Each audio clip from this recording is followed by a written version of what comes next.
Yo, welcome to Make History Podcast. This is your boy Sean B, the modern day change maker with Fedricc Brock. Changing lives, changing the world.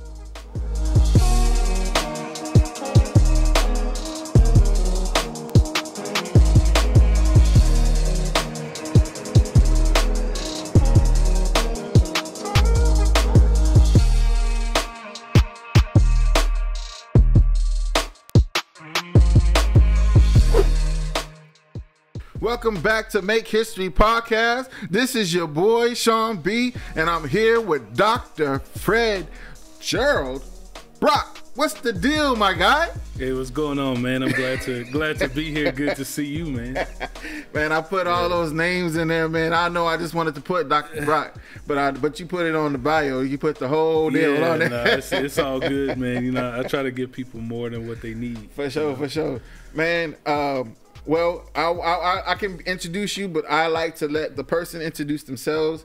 Go ahead and let the world know who you are, brother. Yeah, absolutely. I mean, first of all, I'm, a child of God for sure. I'm a son, a brother, a husband, a father,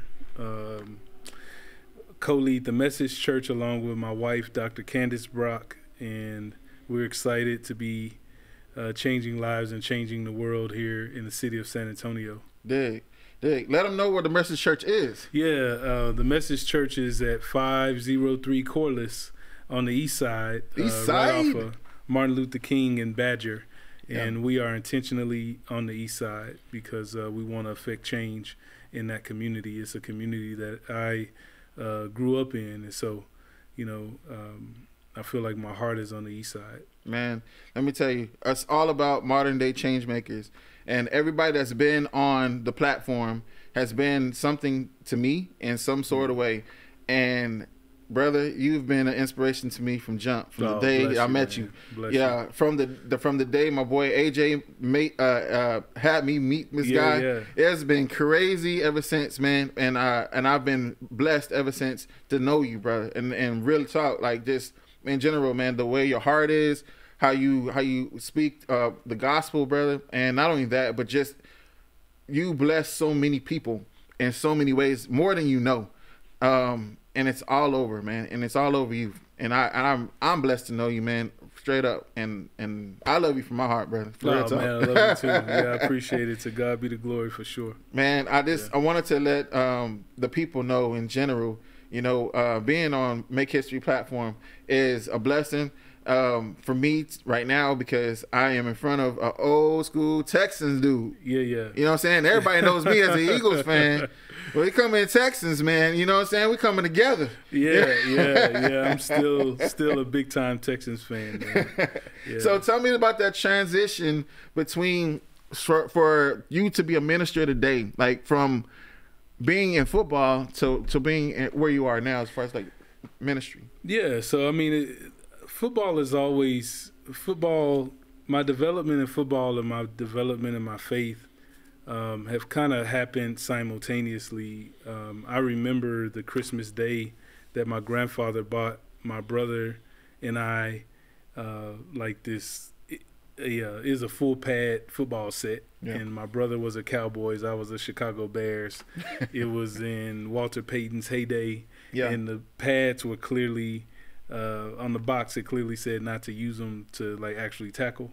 But we went ahead and did that anyway. And I mean, from the age of like 5 or 6, I fell in love with the game of football, and it was right around that same time that, having grown up in a very small traditional Baptist church, I fell in love with the Lord also. And so, when we talk about a transition from ministry to football or football to ministry, I don't think that ever was a thing because both of them kind of were just part and parcel to who I am, and still is to a great degree, even though I'm not playing the game anymore, just coaching and things like that.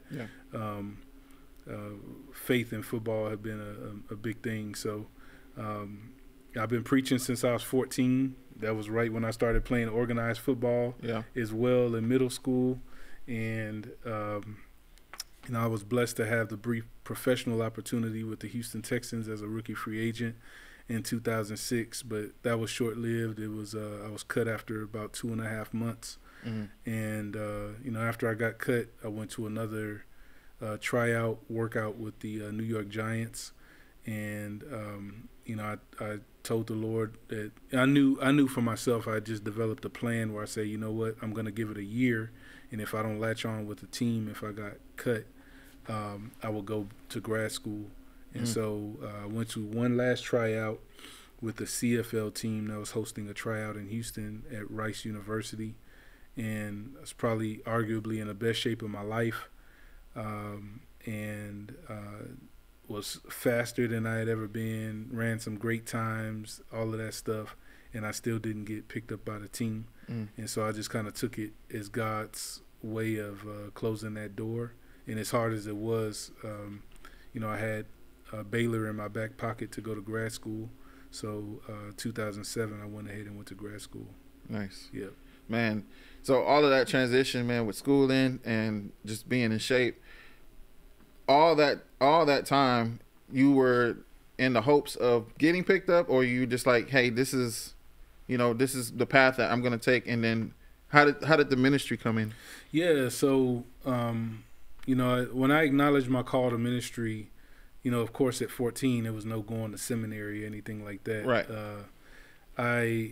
My pastor, the late Reverend Rudolph Jones, he simply had me sit on the front row of our small church and just observe. And then when he passed away, when I was 16, we transitioned to Antioch Missionary Baptist Church here in the city, where Reverend Dr. E. Thurman Walker was the pastor at the time.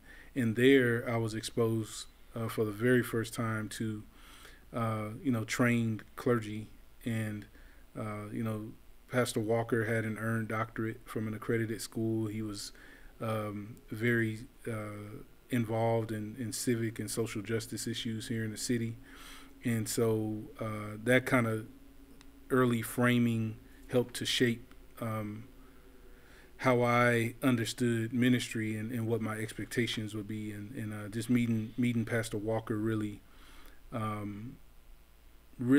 encouraged me that as I had opportunity, I would pursue my ministerial training through the doctoral level. And so, it was hard. When I got accepted at Baylor, going to work on my Master of Divinity, it was difficult because every morning I would wake up and see this guy in great shape, right, who arguably could still be pursuing football, but I wanted to give God the best of my years. That was a commitment, personal commitment that I hadn't shared with anybody. Yeah. But I stopped pursuing football myself, even as football was pursuing me, because I was still getting calls from some teams about working out and things like that. Yeah. And on one occasion, actually, I got a call from my former position coach with the Texans, and he said, "Hey, Fred, I'm going in a meeting with the GM. I'm gonna try to get you back." And I told him yes. I was like, "Hey, I would quit grad school right there. Nobody's gonna argue with me going to go make some coins and playing football on Sundays. You know what I'm saying?" And he called me twice over the course of that season, what would have been my rookie season, and the door just kept getting closed. And I know that was God keeping the door closed. Wow. At least I interpret it as such. And so I had some hard days, but some really rewarding ones too. And as I look back on it, it was a great decision. I think so too, man.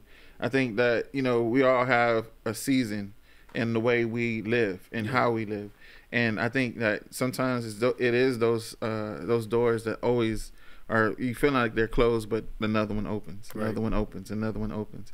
How do you feel about like the days of like trying to understand church, or how would you talk to the youth in general, like right now? Because we're trying to understand how church is. And since, coming from the east side of town, everybody's kind of church hurt sometimes. So I'm going to get into the church hurt. So how do you feel about church hurt? And how do you feel about understanding like your calling within the church? Yeah, I can speak of it from a pastoral perspective. I pastored a church, my very first church. I graduated seminary in 2010. Candace and I got married. Neither one of us had jobs. Right.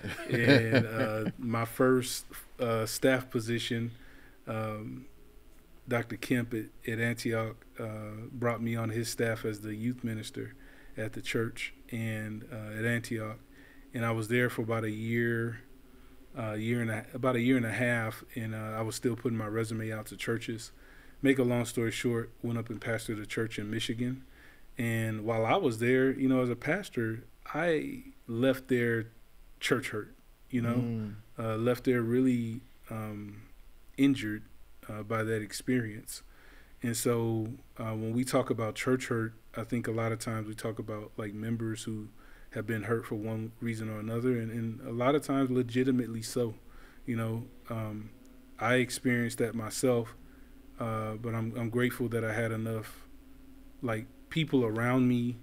When we moved back to San Antonio out of that pastorate, we came back to churches who loved on us and showed us that like wherever you go, you're going to have people who claim to represent God, but they're misrepresenting God through their actions. Okay. And so I tried to just stay focused on keeping the main thing, which is God. And from there, I think that perspective, along with some people who really loved on me afterward, showed me that church doesn't have to be done that way. That was people's intentional decisions. Right. And so I think we just have to acknowledge that piece, that we talk about church hurt, and really sometimes we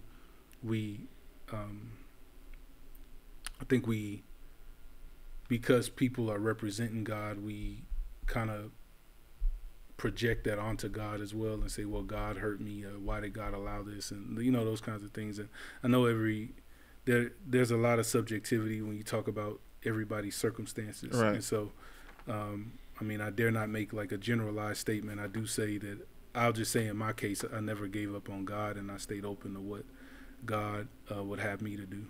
I would say that too. Especially like for me, I've always worked in a church. So being a part of a congregation and being a part of the congregation and the church is different, and it's difficult because you're trying to get the word at the same time as working with the word. And then you're trying to understand, like, the preachers and who the teachers are. And sometimes when we're talking about church hurt, you can get to the point to where you feel personal with the church in general. And if something goes wrong, then we blame the whole church. Yeah. And to all aspect of it, it's just that you are just the messenger. You know what I'm saying? You bring the message. They don't have to be personal with you and say like you're the guy. You're the I don't like Pastor Brock anymore. He preaches this, he preaches that. But I see church hurt as people are just completely in themselves and being hurt within themselves and trying to blame the church. Yeah. So I gotta be clear. I want to be clear that like churches have hurt people. Right. You know what I mean? Like, there's legal cases that point to facts that churches have hurt people. Okay. So I want to be clear about that. So I take nothing away. Like, I don't want to minimize anyone's experiences. Right. And at the same time, there are a number of great churches out there who are not intentionally hurting people. There are some circumstances where people have been simply corrected or disciplined in some biblical way, right, and their butt hurt, not church hurt. You know what I'm saying? Yeah. It's like, I have some people who, maybe under my pastoral leadership might have left and said they were church hurt, right, simply because I said they couldn't sing their song that Sunday because it didn't fit within the program. Right. Now they leave and they say, I'm church hurt, I'm going to some other church. You know what I'm saying? So I don't think that would qualify, but that's just my personal opinion. I know what you mean.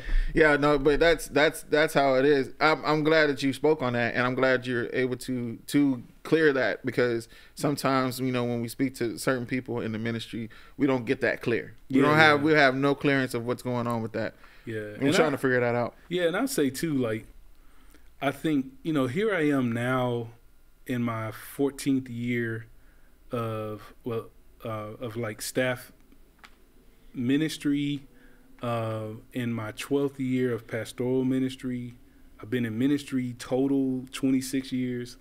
And I think that initially, for the first decade or so, I had a very naive love of the church. Mm. And now I don't. I think I love the church and I love God's people in a more realistic way, you know, Gotcha. in a way that accounts for their mistakes and offers grace and mercy in boundaries. Right. You know what I'm saying? Right. So How important is well, I'm gonna say this. How important is the boundaries, and how important is your mental health when it comes down to end of the day activities when you're done with preaching? yeah, Because sometimes sometimes when you're preaching and you get everybody's burdens on you in that sense.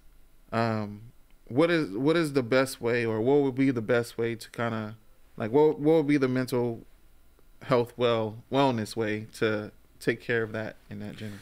yeah. I think every person in ministry in particular needs to have a resiliency plan. You know, a plan to bounce back from the stressors that we inherently that are inherently upon us through the call to ministry. You know, people are constantly pulling on us. In my case, even as a military chaplain, when I was on active duty, because we started the church while I was on active duty, you know, I was called upon on a daily basis to enter into traumatic situations with people and doing crisis response and things like that. So I think we all need to have a plan that accounts for not just time away, but having some things in place, whether it's like working out, reading books, spending time with loved ones, setting boundaries on like checking emails and things like that. Yeah. Having a therapist that we speak with on a regular basis, you know, whether you feel like you need to speak with one or not, just having someone, a professional, a trained, fully accredited professional who can journey alongside you during the difficult times and during the great times. You know, so that's one thing that I would offer. I just last week, I was blessed to be able to present at the S1E3 conference at the Church Without Walls, under the leadership of Dr. Ralph West Sr. And the workshop that I presented on was Black Men, Mental Health in the Black Church. And, you know, a lot of the points that I just mentioned were points of emphasis of us just, you know, being able to have affinity groups and people that we can talk to on a regular basis, you know, and just being able to be real with them and being honest with ourselves, taking an introspective look and saying, you know what, being okay with saying, look, I'm struggling with this and I need some help, you know, those types of things. Yeah, being totally aware, you know, of what's going on mentally with us. Yeah. And, you know, it is important, you know, for us to have a community that we can go to, for sure. This is mental awareness month of May. And so it's one of those times where we just trying to get that in perspective, because I've always been trying to understand, you know, what do ministers of the gospel actually go through, you know, because I'm not a minister myself, but I've always worked with people that were in ministry, and it's been a part of my world. And so I always, every time they take what do you call them days where you're gone for so many amount of days? Oh, kind of like a sabbatical day, like sabbatical. Yeah. And how important is that to a minister? You can answer that. I mean, it's vitally important. Okay. You know, it's something that I consider and reconsider often, especially with Candace and I co-leading in ministry. A lot of times we're talking about ministry at home, you know, when we're laying in the bed, you know, we talking about ministry and planning, and there's a lot of travel involved for both of us, and we got 2 small kids, and so we have a pretty rigorous schedule that takes a lot out of us. And so having some scheduled time to really just take a step back is really, really important, you know, and really even like having a plan in place where people aren't pulling on you while you on vacation. True. Things like that. So I mean, it takes some planning up front and just some honest conversations with our congregation. But I think we're at a point now where our folks give us that space to just be ourselves and take that time away. Yeah. Now I know everybody knows Pastor Brock as the minister. Yeah. But what do we don't know about Pastor Brock? What is his hobbies? What can he do? What type of talents is this man can do? Well, I mean, we're here in the studio, and I'm like a kid in the candy store looking at these mics and cameras and things, and because of my interest in photography and videography, and for me, that's part of my own resiliency plan. Even though it's a business of mine, it's something that I'm passionate about. I love. I'm big on body positivity, you know, and I think it's in line with this biblical concept of the imago Dei, the fact that we are created in the image of God. And as we explore that, I think it speaks to not only our spiritual being, but also like created in God's image, in as much as like I think we reflect that in how we take care of our bodies, and even the intricate ways in which our bodies are created. I mean, how they function, and even how they change over time. You know, it's a lot of people who have body image issues, and so through my camera, I try to just encourage people just to be themselves, and it's okay if you feel like you got a little too much of this or not enough of that. You know, like everyone is beautiful and handsome, and you know, I just try to capture that through my images. So, how long you been in photography? I've been taking it seriously for the last 4 years. 4 years. Yeah. Yeah. I've seen some on the gram, so it's pretty nice. It's pretty nice. Pretty nice out there. I'm gonna say that. So, what would you say right now would be the most treacherous thing that you've been through, as far as like camera, visuals, or anything that's be like, oh man, I'm not gonna do that today? Man, that's a good question. I know I got a request to do a photo shoot in a cemetery. Oh, and, no. I was like, that's a boundary I shall not cross. That's a no-go? You know? Yeah, I've done too many funerals and things. It's just a sacred space for me. I got you. I feel like I would be desecrating it doing something like that. And that's just, you know, nothing against people who do, but that's just not something I'm willing to do. No, I feel you on that. That would be totally weird. That's like the weirdest. Well, not totally about the weirdest thing. You probably had some more requests to be like, hey, can you film here, or can you film here? Yeah. You know, is there any more crazy ones? I can't think of any off the top of my head. Yeah. It is, but I'm pretty sure it's a lot going on there. Like, man, what are we gonna do with the cemetery one? Yeah. But so what is the vision right now for the Message Church? Like, where are we seeing the Message Church go? Yeah, so, you know, our tagline is changing lives, changing the world. And the vision of our church is, you know, we want to see whole people be whole. And you know, very simply put, we're changing lives and changing the world through the gospel message of Jesus Christ. And so I think the way that we convey the way that we convey the gospel, the way that we preach the gospel, is not just in the pulpit on Sundays, but also through our actions. Yeah. And you know, you know, Candace and I both are practical theologians. There was one of my favorite preachers, the late great Dr. Charles Booth, once said that God is not real unless and until God becomes practical.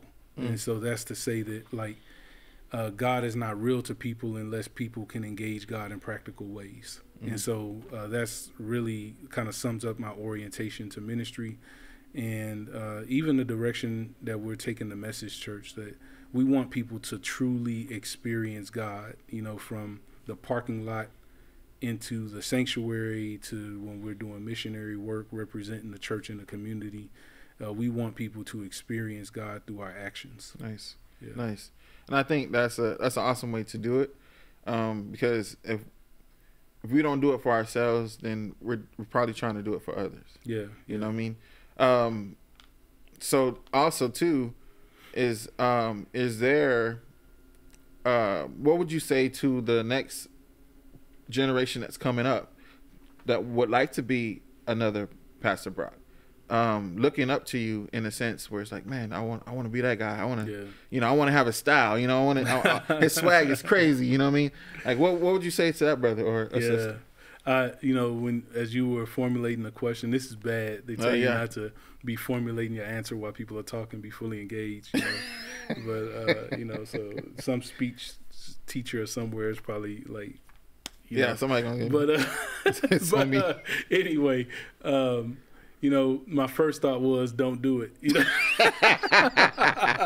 because this ism is hard, you know what I'm saying? Yeah. But, what I would say is really lean on God, trust God, get in your word.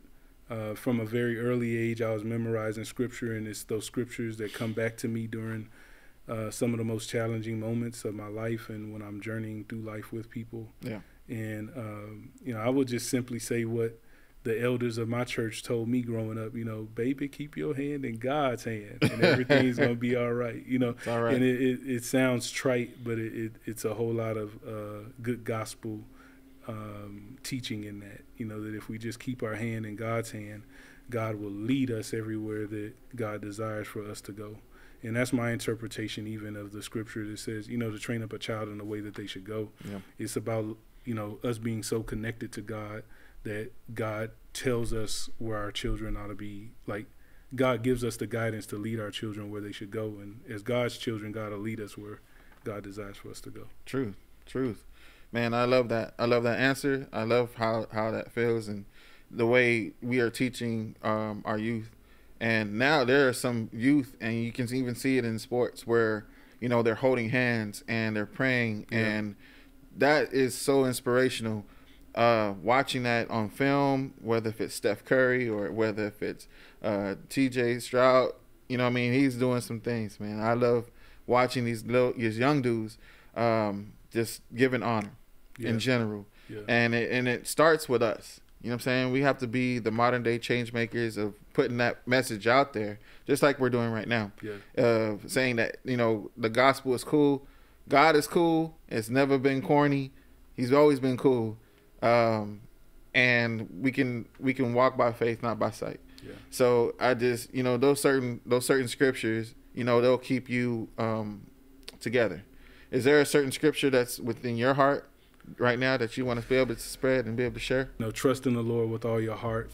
Lean not to your own understanding. It's in Proverbs. Right. Trust in the Lord with all your heart. Lean not to your own understanding. In all your ways, acknowledge him, and he will direct your path. Amen. Yeah.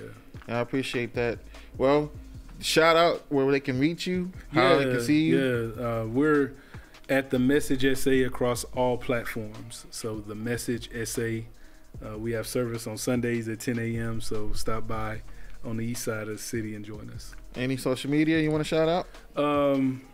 The church's social media is cool. Okay. Yeah, you can reach us. You can reach us there, and we're on it around the clock. So yeah.